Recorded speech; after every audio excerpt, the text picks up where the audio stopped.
Le monastère de la Visitation situé à La Roche-sur-Yon nous a exceptionnellement ouvert ses portes. C'est l'occasion de découvrir ce lieu méconnu, mais aussi d'aller à la rencontre de cette communauté qui vit cloîtrée dans ce monastère.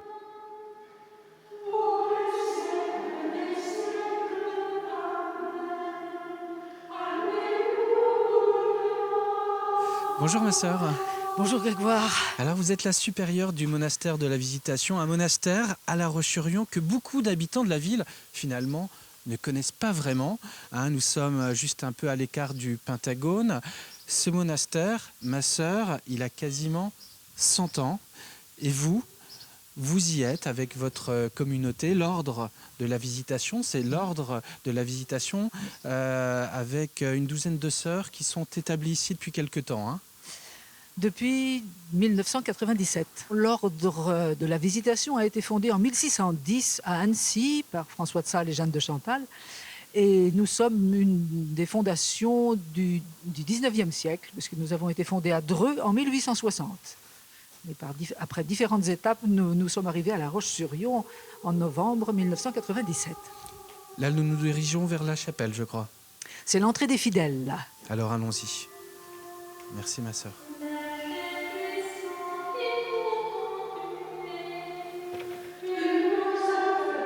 Ma sœur, c'est ici qu'ont lieu naturellement les offices quotidiennement. Oui, les offices, c'est-à-dire la messe, et les offices, ce qu'on appelle les offices, les 5 moments de la journée, les moments principaux de la journée où la communauté se retrouve ici pour prier, chanter, voilà, la louange de Dieu. Vous êtes 12 sœurs ici? Oui, 12. Et les fidèles, les paroissiens, sont accueillis régulièrement, surtout le dimanche ici aussi? Oui, la semaine également, enfin le dimanche bien sûr, pour la messe de 9h, la semaine aussi pour la messe quotidienne à 8h30 à peu près. Voilà. Donc de toute manière, la chapelle est ouverte de 6h30 jusqu'à 21h. Ma sœur, dans cette pièce, c'est aussi une salle qui est dédiée au moment de prière que vous avez, mes sœurs, ici, peut-être de façon plus individuelle? C'est le lieu de la prière, ce qu'on appelle l'oraison, donc la prière personnelle, mais en communauté, en commun quand même. Et puis aussi la prière individuelle, bien sûr. Donc là, c'est la prière silencieuse, disons.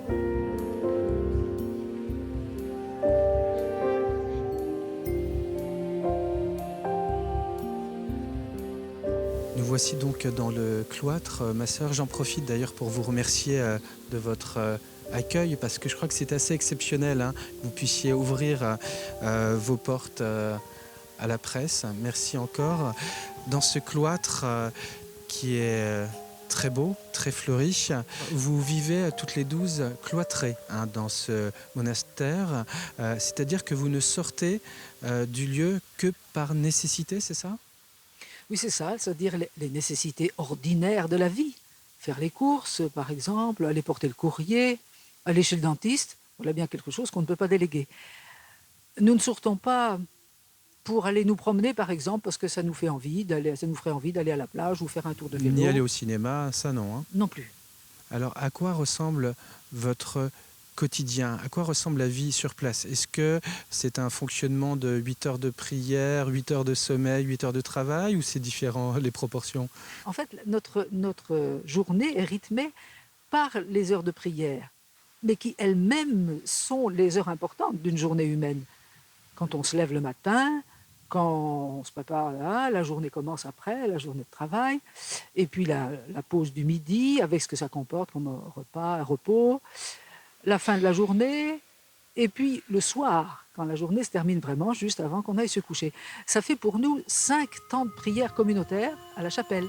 Alors, on a envie de savoir quel est votre travail, parce que vous avez un travail en commun, en fait, ici, mais pas seulement. Vous pouvez nous en parler, parce qu'il y a un magasin et des ateliers qu'on ne verra pas, malheureusement, on ne pourra pas tout voir ici, mais en tout cas, on a un magasin, vous confectionnez pas mal de choses. Nous travaillons principalement pour les boutiques de l'artisanat monastique. Alors, quand on connaît le monde monastique, ça va, mais donc des boutiques qui, comme le nom l'indique, vendent des productions de l'artisanat monastique. Chez nous, c'est de la confection, mais il y a quoi, 200 monastères en France, d'hommes ou de femmes.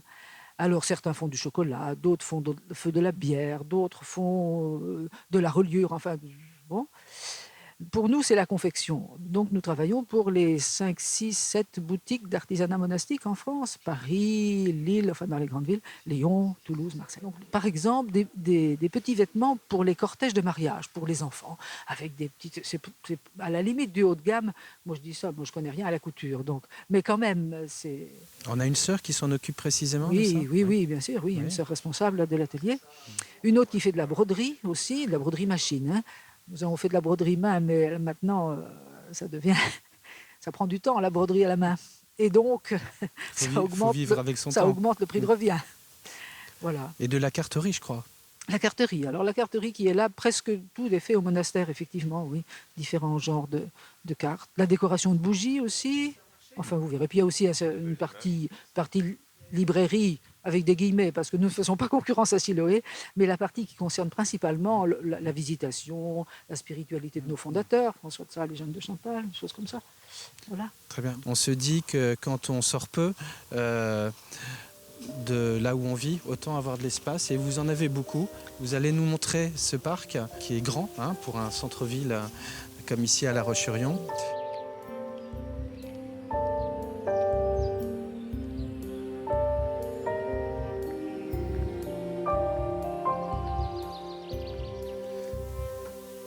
Dites-moi, ma sœur, c'est un bel espace de détente, hein, pour prendre l'air ici? Oui, nous sommes en ville, j'en ai conscience, mais quand on est cloîtré, si nous n'allons pas à Moulins-Papon ou au Sable d'Olonne, voilà, il faut aussi qu'on puisse marcher dans la nature, même si c'est au milieu de la ville. Alors nous avons des petits bâtiments ici. Je crois que c'est une ancienne ferme, vous m'avez dit. Oui, alors ça c'est l'histoire du monastère. Pas de notre communauté, mais de ce lieu, puisque nous succédons ici depuis 1997 à des sœurs Clarisse qui étaient là avant nous, et donc elles avaient une petite ferme là. Les vieux Yonnais doivent se souvenir que la propriété des Clarisse allait jusqu'au bord de la rivière là, de Lyon.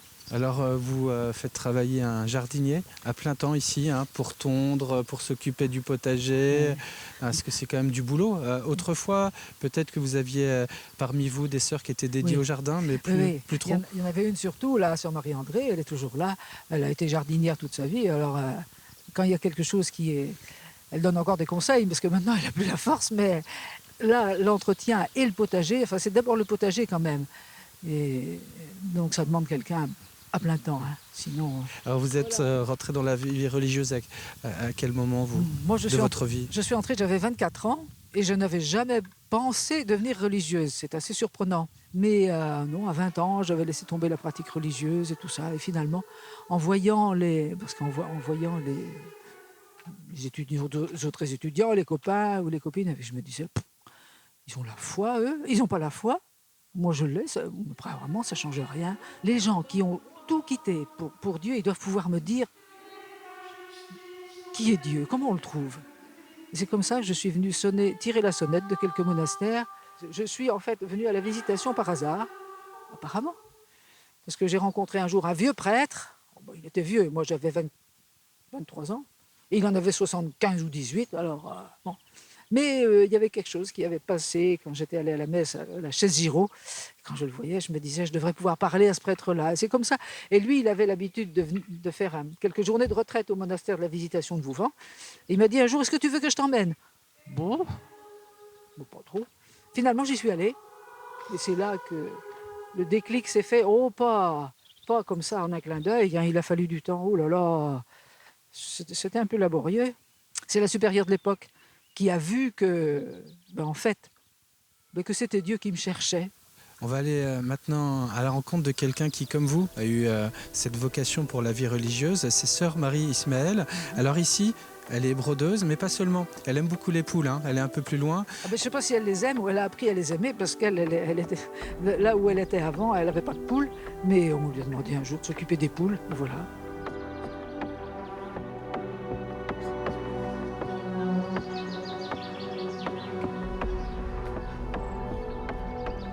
Sœur Marie Ismaël, alors les poules, vous allez les voir au moins une fois par jour, j'imagine? En fait, plutôt 2 fois par jour, une fois le matin et une fois le soir. Parce que le matin, il faut bien leur donner à manger. Et puis le soir, je viens les enfermer, voir si tout le monde est là. Parce que quelquefois, il y en a l'une ou l'autre qui reste, qui aime bien profiter de l'air, profiter de tout ce qu'elle rencontre. Alors vous leur avez mis à disposition un nouvel enclos avec plus d'herbe, un enclos amovible. Hein. Qui Oui. puisse se déplacer au gré des envies quand il n'y aura plus d'herbe, parce que là, c'est vraiment ce qu'elle recherche en ce moment, de l'herbe, quoi. Et vous, ma sœur, vous êtes ici au monastère de la Visitation depuis longtemps? Je suis entrée en 88, donc je suis du Pas-de-Calais, donc de Saint-Martin-Boulogne exactement. Et oui, tout est nouveau, tout a été nouveau pour moi.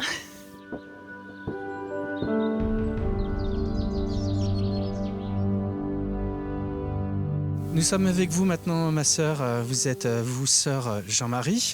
Vous vous occupez ici de pas mal de choses, au monastère de la Visitation, Oui. du jardin, Oui. le jardin de la sacristie où on a beaucoup de fleurs. Vous décorez la chapelle, Oui. vous vous occupez de l'accueil, Oui. mais aussi, et vous n'êtes pas toute seule pour ça, mais de la cuisine. La cuisine, je suis avec une autre, sœur Marie-Dominique. J'ai toujours fait la sacristie, l'accueil, le jardin, parce que le jardin me plaît aussi d'abord. Ça fait une activité extérieure. Et quand on parle d'accueil, ici, ma sœur, on ne parle pas des fidèles, des paroissiens qui viennent à la messe ici, à la chapelle du monastère, mais on parle de ceux qui viennent sonner, Oui, sonner à la porte du monastère pour différentes raisons. Oui, pour l'artisanat l'artisanat, ou bien des personnes qui viennent se confier. Disons-le, la chapelle, elle est ouverte De 7 heures, facilement, quotidiennement. oui, toute la journée, de 7 heures à 21 heures.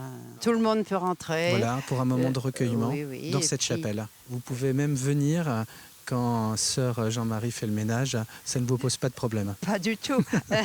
Je tâche de faire le moins de bruit possible.